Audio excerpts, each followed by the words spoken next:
One day, Henry Crow sat in his tree, holding a piece of cheese in his mouth, when up came Bill Fox. Bill saw the cheese and was hungry. He said, "Henry, I like your singing very much. Won't you please sing for me?" Henry, flattered by this compliment, began to sing. The cheese fell to the ground. Bill Fox saw the cheese on the ground and was very hungry. He became ill.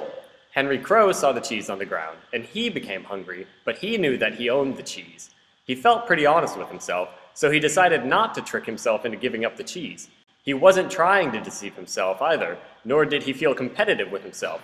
But he did dominate himself, and he was very familiar with himself, so he asked himself for the cheese. He trusted himself, but he remembered that he was also in a position of dominance over himself, so he refused to give himself the cheese.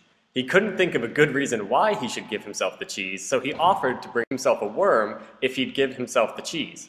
That sounded okay, but he didn't know where any worms were, so he said to himself, "Henry, do you know where any worms are?" But of course, he didn't.